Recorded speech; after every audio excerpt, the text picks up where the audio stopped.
They've been hunting for as long as humans were a species. Since the native days, hunting has been a good thing. Kind of helps you feel like you have a sense of purpose and belonging again. One chance in a lifetime. It's because of hunters that they exist and that they're there for people to enjoy, for all Americans.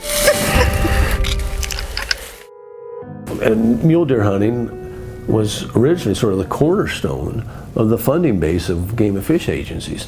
Decline of mule deer in the West has been pretty dramatic. Hunting plays a critical role in the North American model, and that's unique, of course, to North America, where we really hold in trust these species for all the people in order for them to have access to them and to be able to utilize them for things like hunting and recreation and just for them to be there, for people to enjoy. And hunting allows us to fund all of the actions that are necessary in order to manage that population so that it's there for our kids and our grandkids. Folks are not aware that there's an excise tax on the equipment that people use to hunt and fish. Pittman Robertson is on the hunting equipment, so when someone buys a gun or ammunition, that money, there's an 11% excise tax. That money goes to the U.S. Fish and Wildlife Service and is doled out to all 50 states and the territories for conservation, and it's matched with those license dollars. Wildlife belongs to the citizens. It's not owned by the landowner. So the North American model is designed to have the citizens pay for that wildlife to persist on the landscape. They pay for it by hunting dollars, by buying licenses and participating in regulated hunting and fishing. The bottom line is, if wildlife has value, it will persist and thrive on the landscape. The North American model provides that value.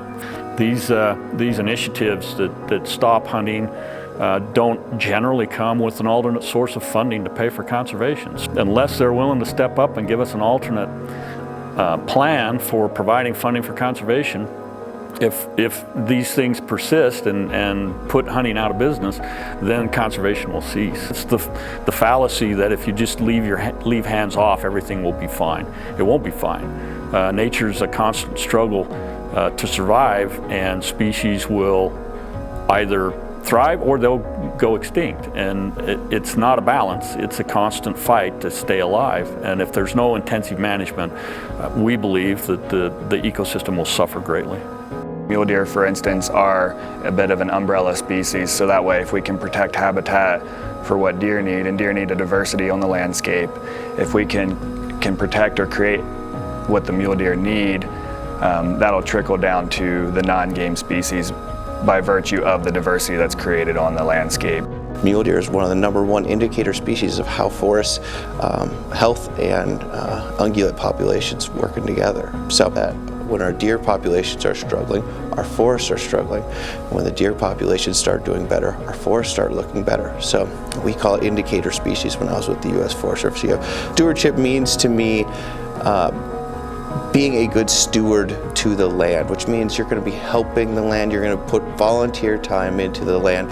So when you go up and use that land, whether you're hunting, you're fishing, you're with your son, you're with your daughter, with your wife, just out there on a nice walk, that you feel proud and special about that land, and you've known you've done something to impact that proud and special land that you are going through.